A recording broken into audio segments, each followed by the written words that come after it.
والمشركين في نار جهنم خالدين فيها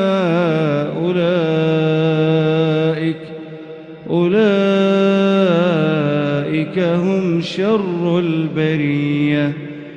إن الذين آمنوا وعملوا الصالحات أولئك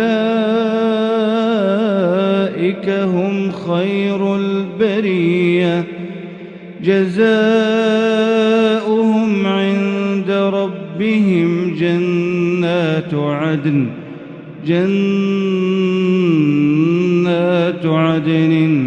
تجري من تحتها الأنهار خالدين فيها